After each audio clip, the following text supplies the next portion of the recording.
Hello, and welcome to this month's episode of Hadassah On Call, New Frontiers in Medicine. I'm your host, Mayan Hoffman. Today, people are living longer. According to the World Health Organization, by 2030, 1 in 6 people will be 60 years or over. In 2020, the number of people aged 60 and older outnumbered children younger than 5 years old.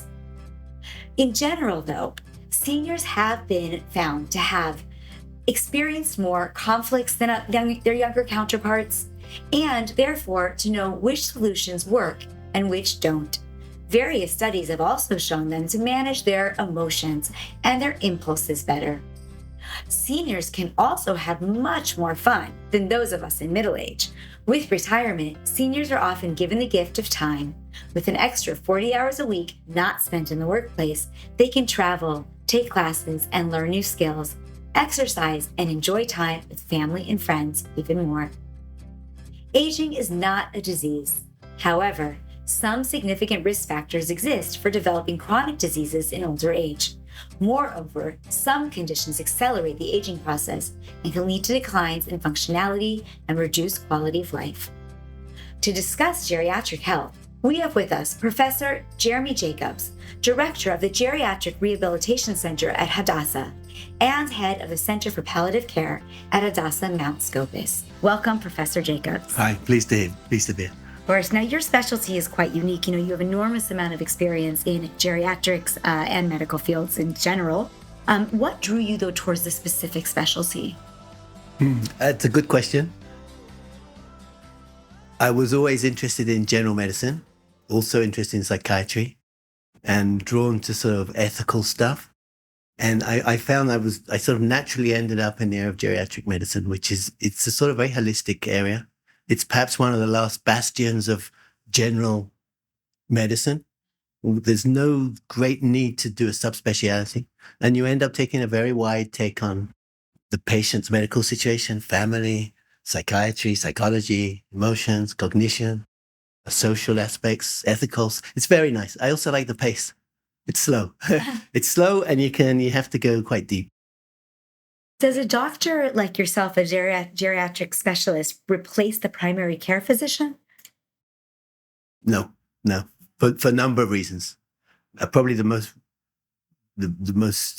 obvious reason is there are not enough geriatricians around.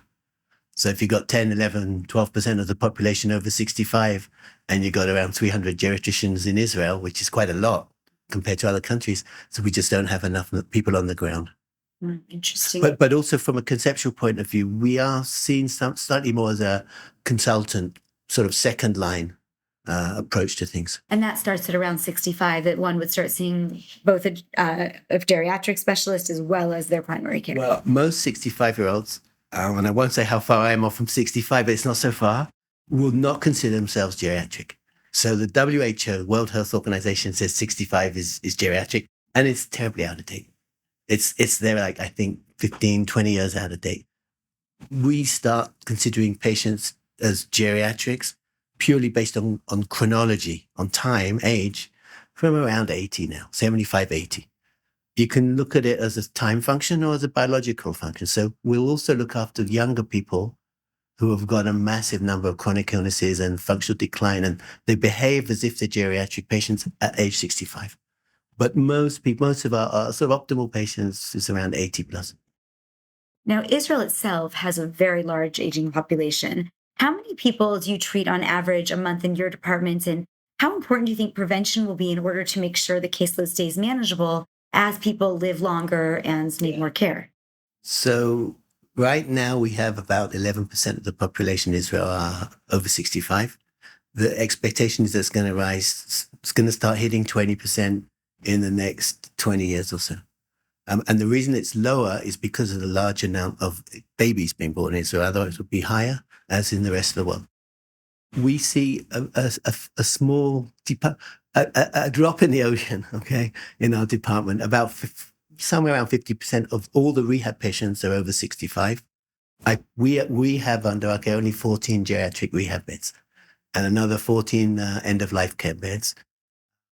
But it's a very small number. And in terms of rehab, there's a terrible lack of beds. We're building a new center, and the geriatricians will be present in that center. But it's insufficient. And if your question is about what's more important, prevention is obviously far more important. And that's taking place on an outpatient basis, daycare basis, and no less important, although Hadassah isn't necessarily there right yet, is the home care and community care of older people.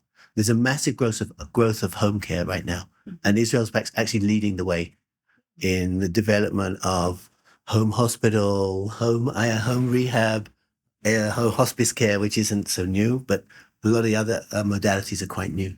And that's, of course, with all the new digital tools and digital medicine that's enabling that to be more effective, I'm assuming. Yeah, undoubtedly. There's a lot of remote technology now. So you can do remote monitoring of blood pressure and heart rate and oxygen. There's people who, for example, in Jerusalem, there's over 150 people at home who are ventilated full-time with a tracheostomy, being cared for mainly through the HMOs. But it's a new area. It's a very interesting area. Hadassah in the medical department here, Professor Ben Yehuda just finished a pilot for very intensive internal medical care at home, acute admission at home. That can make a huge difference in a country like ours where we have so few beds and too many people needing them. For sure. It takes pressure off the beds. It probably reduces overall costs. Probably. Probably. There's a lot of evidence. There's a lot of interest in the area, not evidence. There's a growing body of evidence that says it's financially viable and the outcomes are viable in terms of quality of care, and patient satisfaction is good. There's a lot of there's an area that needs to be looked into, how much pressure is put on the family once you get a chronic patient at home that's being cared for. So let's talk about that, actually, the family. First of all, how does a senior citizen, I guess, or an older person start to prepare to age? And how do the children play a role in that in order to help them prepare, to support them through the process? Good question. I had a story from the Sure, Talmud. please. A story from the Talmud, okay, on the pod. So there's the old grandfather is at the end of the table, and the father gives him a wooden spoon because he drops it on the floor. And then one day the little kid is asked for a piece of wood and a knife, and the father said, "What do you need it for?" He said, "I want to stop making a wooden spoon, so I'll give it to you when you're on." Oh, so the point is that it's never too early to start from a social point of view. And it's sort of education, I think. And it's cultural, a lot of it. But in terms of, that's the social side, but in terms of the physical side of aging, it starts in vitro, there's a lot of lifestyle approach that looks at aging doesn't start at 65, put the switch on, it starts when you're 0. And there's a lot of models like that look at nutrition in young age, education at a young age, stimulation at a young age, nutrition at a young age, and see how that affects longevity. There's tons of evidence concerning that. So there's ways that we can actually project or predict longevity? Yeah. Yeah. I'd say there are. Yeah. There's a lot of studies. There's a lot of longitudinal studies. I'm involved I've been a PI in a very lovely study in Jerusalem, which has examined people who were born in 1920. I wasn't there, but Professor Stessman started it in 1990 when they were 70. I joined a few years later, and we've now been following them for 30 years, the same cohort of people. And you said you had just completed some arm of research with about over 200 people over the age of 100, correct? The last stage of the study, we saw them age 70, 78, 85, 90, 95, and we've just finished this last wave. And we managed to see over 200 people at home, all of them about 100, 101. It fell exactly during COVID, so it sort of messed up our study a little bit in terms of time. But we're now analyzing the data. There's some very interesting studies from all over the world. Blue zones. You have heard of blue zones? No, the blue zone is sort of like it's the prototype longitudinal aging longevity sort of stuff. They identified, it was founded by a very clever man who got a grant from the National Geographic And he went around the world and identified these blue zones, which have the highest concentration of centenarians. So he ended up in Okinawa in Japan. He ended up in Sicily somewhere. He ended up in a Greek island I wrote it down, Costa Rica. And he ended up with a little group of Seventh-day Adventists in California. And he found that that's where they have the highest concentration of 100-year-olds around the world. Did he find Yeah, out for why? sure. Yeah, for sure. Yeah, so That was the purpose of the study. Want to share a little bit? Yeah, so I mean, it's all very common sense stuff, but it's quite hard to put into practice. But it's common sense. It's not rocket science. It's good nutrition. It's to stop like the Japanese. So you have to stop when you're 80% full. The Rambam says the same thing also. You got to stop eating before you get hungry, before you get full. A lot of the people there will take their biggest meal early in the day, reduce food throughout the day, and then have at least 12 hours not eating from dinner to the breakfast. There's other ideas at the moment in terms of intermittent fasting and dietary changes and longevity. There's a lot of interest in that right now. So there's diet, stress reduction. Nearly all these people had some sort of affiliation to a behavioral or faith-related practice. Buddhists, Christians, Jews weren't so prominent, but they had some sort of meditative or faith-based practice. They had a defined social role. They had physical activity, and they had a plant-based diet. And I've probably forgotten some other stuff, but it's very intuitive stuff. Yeah. Physical activity, good diet, sleep, stress reduction, and social structure and meaning. Those are the things that all the longitudinal studies continually show. Those are the predictors of longevity. And it's very simple, but how many of us are doing it? Right. The epidemic of loneliness, Right. COVID. There's a lot of work now, not a lot, but there's some serious studies that were published in leading journals about the damage that COVID had on older people, not through the COVID, through the social isolation, right. Functional decline, and social isolation leading to, general health deterioration. So we make sure our listeners heard that list and they know the secret now. It's the long life. So we'll probably recap them again at the end and make sure that people can swallow those and maybe start to follow them. With that, in Israel here, we have very good socialized medicine. And there is opportunity to follow the best practices, but also to get the care that you need when you need it so that you can hopefully stay healthier and be proactive and preventative. Are there any specific areas that you see where Israel is struggling or doing an excellent job when it comes to preparing people for later in life? I think a challenging area, I sort of touched on it before, is the growing number of older people who are homebound. It's a challenge globally. Aging population. Part of the central things of geriatrics is functional decline. Walking around, getting to the toilet on your own, dressing, bathing, stuff like that, getting out. And as you go up in age, we see more and more people becoming homebound, functionally dependent. What would you call they requiring nursing care? And I'll give you a number. So the average older person, so they say between 70 to 80 in Israel, sees their family physician about once a month, 12 times a year. Gradually goes up over age. And then suddenly beyond 80, 85, the number goes down to about 0.6 visits a year. And not because they're healthier, because at that age they become homebound. So amongst homebound older people, there's an immense challenge. They're a transparent population. So I think that strengthening home care and it's also a way of reducing the number of older people that go into long-term care, which is a real challenge. Someone struggling at home care, they go into long-term care? Yeah. I mean, if you need 24-hour care and no one's really taking care of you nicely at home, then you're going to end up in a long-term facility, which is not often the best option.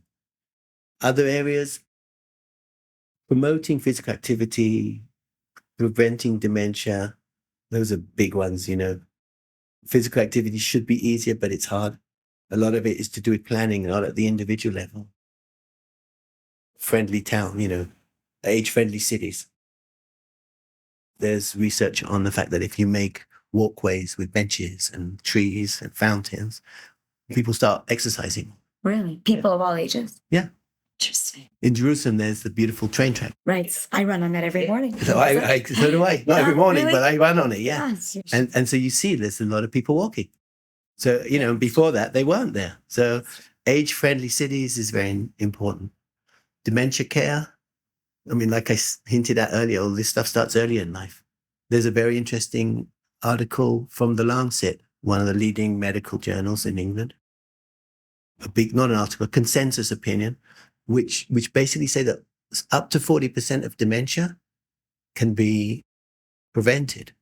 Alzheimer is obviously one of the most common dementias, but there's others. It's about 50%, maybe a bit less. But there's a lot of dementias, different sorts. And the current thinking is up to 40% can be prevented by just good medical practice throughout the life, 30, 40, 50 years prior. Eyes, hearing loss, visual loss, treat depression, treat common cardiovascular risk factors, exercise, nutrition. And that all contributes to dementia. Yeah. It's backed up, But what about all the medications? I mean, today we're also sort of in a medication society where we like to give pills to solve problems. And does that also contribute to either aging faster or potentially harming specifically memory loss or other issues? Yeah. So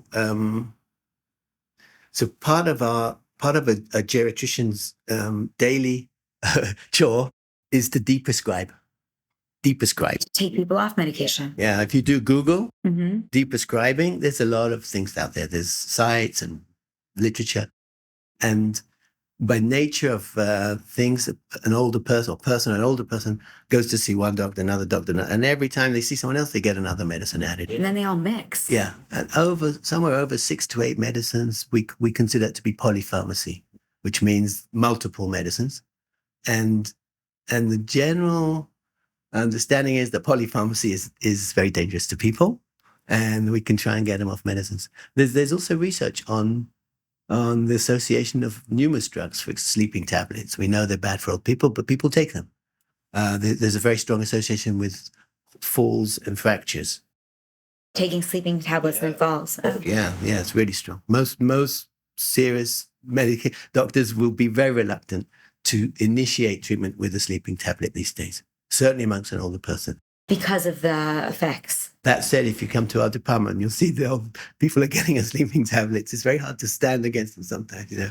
But nonetheless, the general understanding is that you should avoid those sorts of meds. Long-term cognitive problems from medication is also understood. Over-treatment of blood pressure. There's some nice studies amongst very old people, functionally declined. And if you start reducing their medicines, they improve longevity, quality of life. There's not much evidence proving the benefit of multiple drug regimens amongst very old people. There's a lot of evidence amongst young people.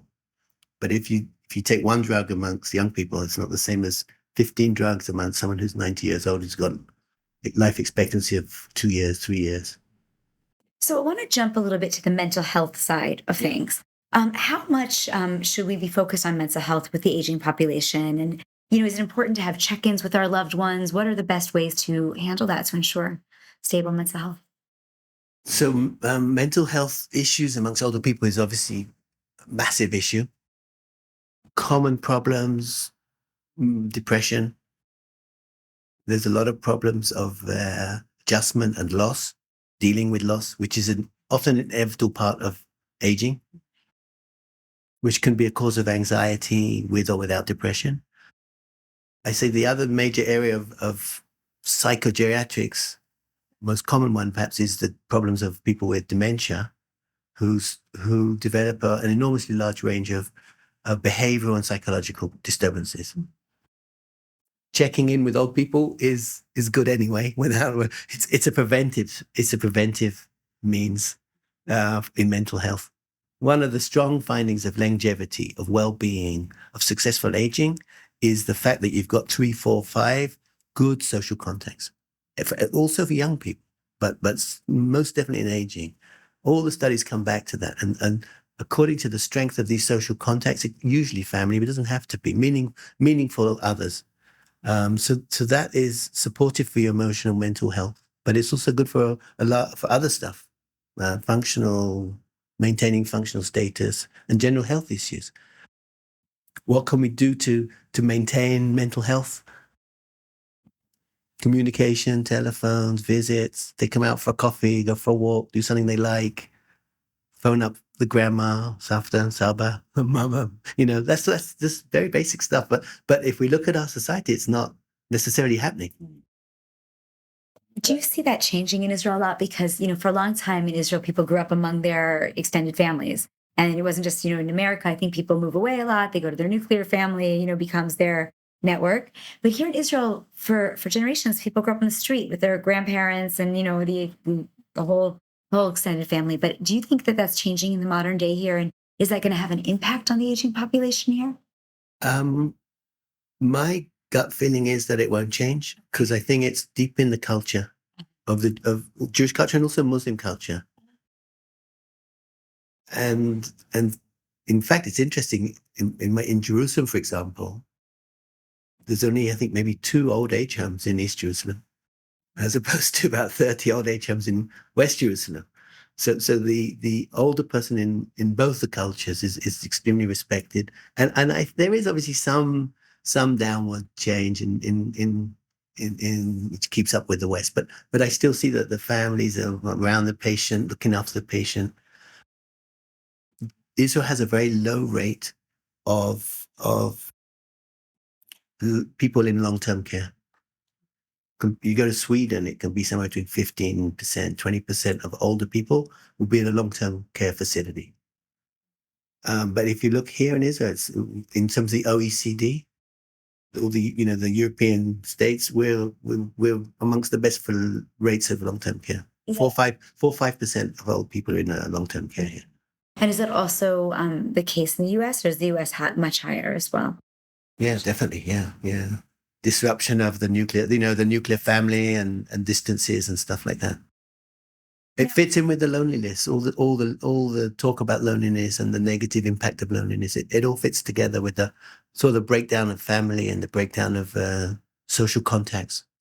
Also, it's very hard, I would assume, to be a caregiver for an older person.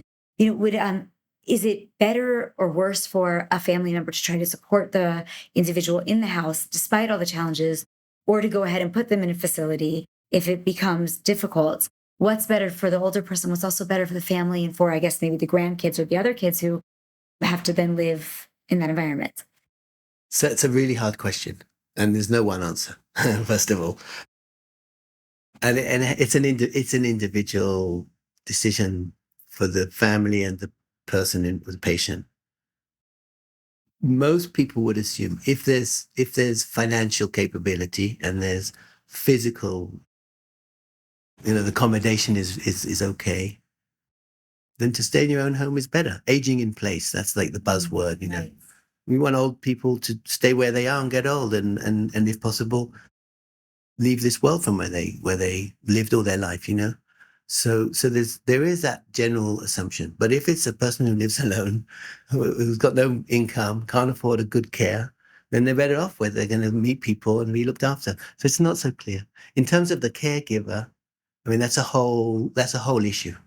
Who is the caregiver, So at the moment, the caregiver is often a wife, who's often an older woman, who's often looked after her parents, her children, and now her spouse. It won't be like that maybe 20, 30 years because of the change in society. But that caregiver, doesn't matter, woman or man, the caregiver is under a lot of stress. So you have to look, and being a caregiver puts you at risk medically, depression, health issues, chronic health issues, burnout. We looked at some interesting data on people who are ventilated, long-term ventilated patients. In their homes. At home. Okay. Compared to long-term ventilated patients in hospital. These would be people who went on to a ventilator for lung problems or neurological problems. Not talking about people in vegetative states. Patients could communicate. And most of them were old. And we asked a ton of questions. We asked the caregiver and the patients, and we were very surprised. We were very surprised to find that being at home obviously was better, but for the caregiver, it was much better to have the patient at home than in the long-term care facility. Much less stress. Really? Yes, there was a little bit more physical stress, but there was much less emotional stress, and the well-being of the caregiver was much better to have the difficult patient at home. I think that's fascinating. I wouldn't have expected that to be the answer. And we asked the patients a very nasty question. We put it in the middle of about a half an hour interview with them. And these are people on 24-hour or 18-hour, at least 18-hour day ventilation through a tracheostomy. We asked them, if you had to make the same decision today, knowing what you know, would you choose to be ventilated again? And 85% said yeah, which sort of blew us away a bit because we assumed that they'd all say no, which is interesting. And the well-being of these patients, how do you feel generally? They reported feeling not so bad, which brings us sort of to like quality of life issues amongst people with multiple morbidity and health challenges, and all this stuff about quality of life versus length of life. It's one of those eternal debates that we have. So, with in many of our previous interviews that we've been doing, we've been talking a lot about genetics and the ability to use the newer tools to personalize medicine. Is there any iteration of that, new tools that you're using in your department that would be relevant to bring up? We're not there yet. There is work. There's a famous Israeli researcher in Einstein who's done a lot of work on longevity genes, and there are longevity genes. But it hasn't filtered down into daily practice yet. It probably will. I'll ask the question you didn't ask yet. How much of longevity is genetic? Yeah. That's a great question. Good question. Good. Pleased you asked. Yeah. So there's a lot of studies. There's a few studies. And one of the more famous studies is from Danish centenarian twins. Okay. Twins. Mhm. Okay. And some of them are, some did, some didn't get to 100. And they looked at these twins and they looked them throughout their lifespan. This was like the last 20, 30 years, this study's been going on. And so if you get twins, they've got the same genetic, makeup, Right. but they obviously have different life exposure. So you can see what's the effect of genetics versus environment on longevity. And the general conclusion is, and this is from other studies as well, that somewhere around 20 to 30% of longevity is genetic. So if you look at pretty high percentage. Yeah, it's quite high. But on the other hand, 70% of your longevity is to do with your environment, and a lot of your environment is what you do with your environment. Stress, diet, sleep. Yeah, exactly. It fits in. So you got to choose your parents well if you want to live to be 100. But a lot of it is in your hands.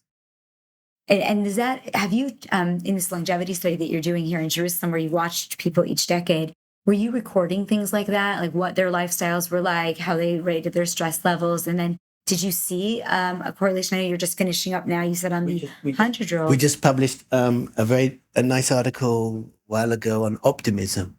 Okay. If you're optimistic, does it affect the way you're going to age?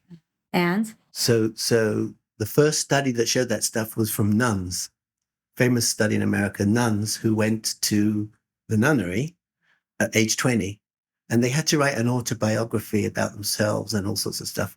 And people went back to this years later, and they took out all sorts of things, including the level of optimism. And it was seen that at age 20, your degree of optimism predicts extremely well longevity subsequently.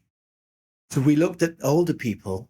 Maybe by the time you're 80, maybe it doesn't make a difference. And we looked at age 85, we looked at age 90, optimism, and we divided up into happiness and planning for the future. You could do two different things. It's not really clear what optimism is, but how happy you are in the moment with what's going on, and how much you're anticipating and still planning for future events. And both of them are extremely strong predictors of survival. Less optimistic old people, They didn't make it through. That's one example. What else? We just published something interesting last week in JAGS, the Journal of American Geriatric Society, and it's an article that we've been working on, and we were a bit reluctant to publish it. We looked at Holocaust survivors aged 85 and 90 in Jerusalem from our cohort. So they're living in Jerusalem. They've reached aged 85. We looked at them again when they were 90, and we did a general overall medical, depression, optimism, all this stuff. We couldn't find any difference between them and non-Holocaust exposed people, which is a negative finding. Right, of course. But it's an important finding because it fits into this sort of model of aging and resilience. Resilience is like a buzzword. In the past, there's been a lot of talk about frailty. Where everything sort of gradually falls apart, like an old car. Everything, we reach 150,000 K. It's time to think about your car because everything starts breaking. So that's a little bit like frailty. Okay. But resilience is the flip side, and maybe it's not exactly the same. So people who are resilient adapt to adversity. Not only they're not falling apart, but if you throw them some stress, they'll bounce the stress back at you and maybe get stronger. So you actually found that Holocaust survivors were more likely in some ways to be able to survive? The ones that made it to old age, they're the super survivors, yeah. They're like possibly even healthier than their contemporaries.